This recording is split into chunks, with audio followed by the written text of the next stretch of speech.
Dito nga pala sa laban namin mga pare, medyo dikit yung laban namin dito mga pare, konting tambak lang yan pare, pero susubukan namin manalo dito mga pare kahit medyo dinadarag na kami dito mga pare kasi grabe yung shoes nila dito mga pare, mga pare oh.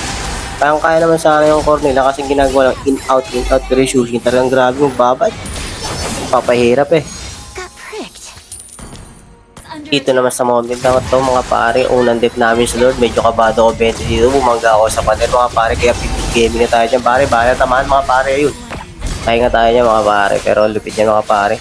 Oh pare, gano'ng kagaling yung landslide namin, yun, Facebook ang inabot mga pare, pero kung titignan yung mapa mga pare, yung silong namin mga pare, nakapwesto diba mga pare, kaya dito kami medyo nakabawi-bawi mga pare kasi na-wipe out namin sila dyan mga pare, kitang-kita nyo mga pare. Tapos ito yung second dep namin mga pare, pipilitin namin mag-dep dito mga pare, bonggang dep dito at grabing dep marino ang gagawin namin dito mga pare. Tingnan mga pare kung gaano kami dadalagin yung mga pare.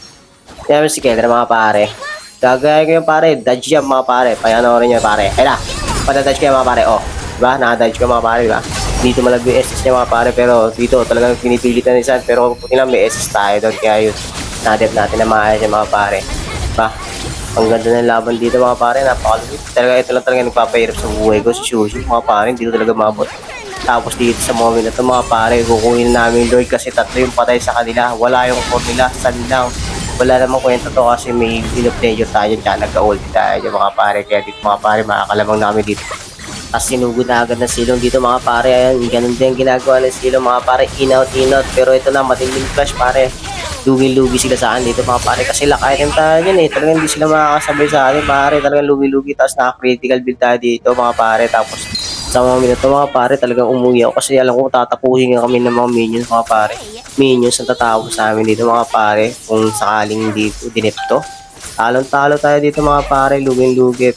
Kaya talagang umuwi ako dyan mga pare kasi alam ko tatapusin kami dito ng mga minions pare kasi madidip pa nila yung mga pare. Kita nyo mga pare, di ba? Parang kaya nila yung dip niya kung sakali pupunta ako niya mga pare. Tapos dito naman sa ganap na to mga pare, hanapin tayo ng Lancelot mga pare. Akala mo na may bilang siya mga pare, pero wala naman eh. Pagod na yung Lancelot namin dito mga pare. Tapos hanapin pa ako. Lakas ng tama mo. Ako alam bubuhat sa inyo eh. Charot. Pero ito to mga pare, talagang tatapusin ko na pare. Kasi hindi na tayong dyan ng mga tumawari kasi sa bayan tumapare. Lugi-lugi sa atin. Mga pare, di mo mga pare. Ang hinang nila yun yung mga pare. Tapos biglang humampas dito yun sa mga pare, kala ko yung magagawa yan sa atin pare. Fighter ka pare, beses ako, wala akong magagawa sa akin pare. Pero mahusay itong floor na to. Shout out tayo, Poring. Ikaw si Poring, shout out sa'yo. Maraming salamat.